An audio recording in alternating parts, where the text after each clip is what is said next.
Welcome friends, and welcome if you're new to the channel. Paul here, Saturday night. Thanks for joining me tonight. Finishing up this carving, and I'm pretty happy of how this is turning out. Was just sanding it just a few minutes ago. And yeah, if you've been with me for the past couple of videos, you know how this has been shaping up with white birch, otherwise known as paper birch, and carving with my Mora 120 and 106 carving knives with yellow birch handles. And as well as I mentioned last video, I was chiseling in this notch here in the head with a mallet to get some of that wood, and that I inadvertently split the wood. So a question for you guys, or actually a couple questions here as I'm finishing this up. Should I glue those cracks? Because I'm thinking that there's some cracks here, and also there's some cracks even more so due to drying suddenly, because this was out. It was a downed limb after a storm, but it still was in the process of drying, which I wanted to do because I prefer kind of semi-green carving. It's just easier, and I might get some checks and cracks, but that's okay with me. But I'm inclined to put some wood glue in those cracks very discreetly. I think it'll blend in perfectly with the color of that Elmer's wood glue. It's good stuff, and just it'll shore up some of that stuff. And so I want to know what you guys think about that. And also, I usually put boiled linseed oil on everything. I love the smell of it. I love working with it. I rub it into my tool handles.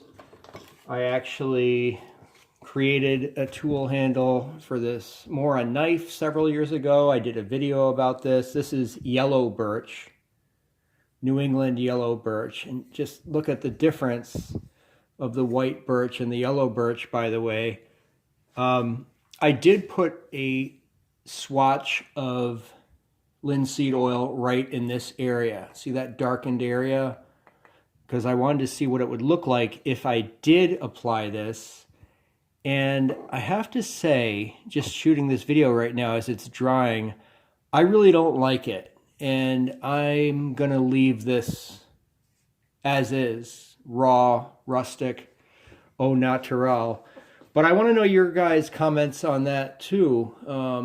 Your take on that. You know, do you think I should oil it all? It'll give it a darker complexion, perhaps more contrast. I'm inclined to keep it as is. So here's another carving I did with yellow birch. So you can really see, now these are heavily oiled with that boiled linseed oil, but yellow birch already has a yellow color to begin with, and paper birch is pretty milky white.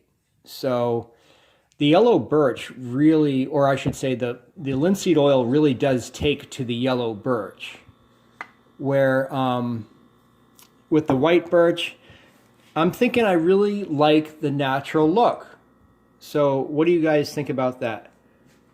Another thing I learned doing this carving, and this was the first kind of carving I've done like this. I was showing this to someone this morning, actually. I'm kind of excited to share this with people I know, because I haven't really done anything like this before. As some of you know who might check out my channel, I'm an artist, a 2D artist. I draw and do ink drawings and pen and ink a lot, and graphite pencil, you know, a lot too.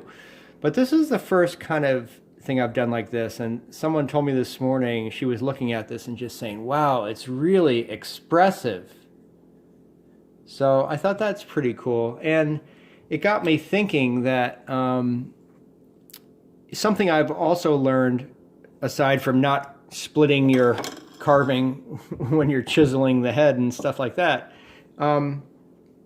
is when I get a piece of wood, like say any piece of wood, here's another piece of white paper birch right here, for example, or anything, to really consider the diameter and the whole three-dimensionality of the piece of wood.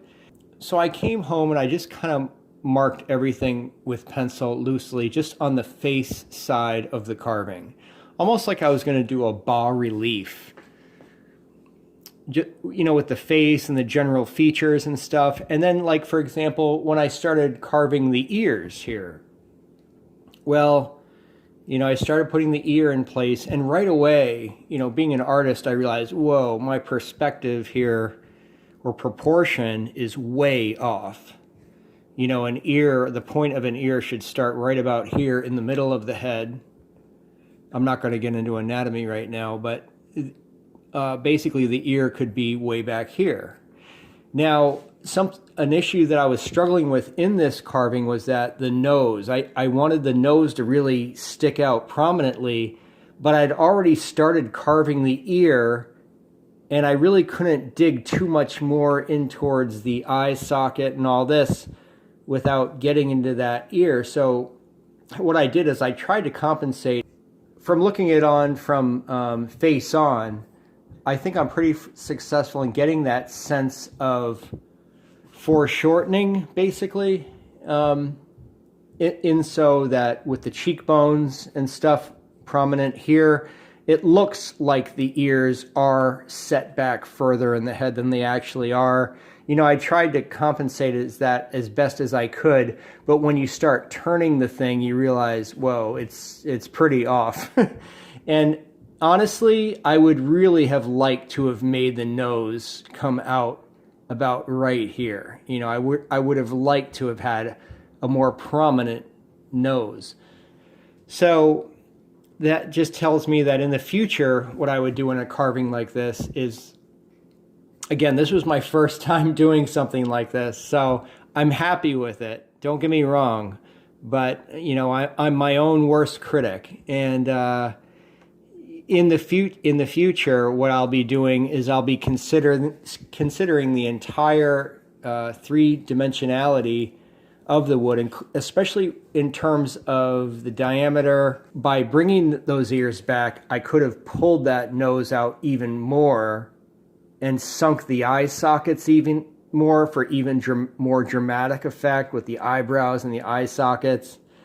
And it could have even been more intense than this is as is, even though he's pretty intense. So thanks for joining me here. Please post your comments below. And if you're new on board, please subscribe to my channel. Also, you guys, it would really be cool if you guys would share my videos with people you know who might be into woodworking. And these Mora woodworking knives are amazing. I know people use other profile woodworking knives. Was it Flex Cut or something like that? That's very popular. You guys could tell me in the comments. But I was researching some of that stuff last night, actually. And I've used some of those knives because I used to have a friend who was a woodworker, and she actually gave me a couple of those knives. But I didn't really take to them. But these Moras, I just really, I don't know, I love their simplicity. You know, when you get into the other kind of wood carving knives that I see people using, it's like they have a knife for every single application of how they're going to approach their carving. But what I've found doing this carving is how versatile these two knives are. And I will say that in the beginning of this carving, I was prone to just using my 120 all the time, the shorter blade. But in my last video, I was demonstrating how much I've just rediscovered the 106 just for taking off large swaths, just slicing through wood, and how I was going back and forth between these two knives, like for most of the second half of this carving. And so I'm very, very glad I have both of these knives. I just find them both very versatile, like, whereas, you know, other people with those Flex Cut or whatever style knives that are kind of shorter and stumpier and have like this kind of curvy handle, a person might have like 10 knives like that, like for a carving. But I'm finding like even for this one knife, I can press in because it's very stout. I can press in and get into the wood as one type of carving, and then I can slice away. I've demonstrated this all in the previous videos. I can slice away. I can also use the back of the spine as a gouge and gouge away, just making sure not to touch that blade as I do it. But I've been doing that a lot in this carving. I also use the tip of this as an awl. That's another thing, like say like those eye pupils right there, you know, or the nose nostrils. You know, I was going in here and just twisting this like an awl, because look how fine the tips of the moras get, even though I broke that one a little bit. And I don't see that versatility in those flex cut style woodworking knives. It's like you need a specific knife to do something like that. Whereas I just think that the Vikings, you know, the Swedes and Mora, I think the Vikings were very early with forging iron and knife making historically. And I just think, I just very much relate to this kind of profile of woodworking knife, and just one or two tools can do so much. And for me, these tools really, really resonate. And yeah, I'm going to shut down this video. Thanks for watching, you guys.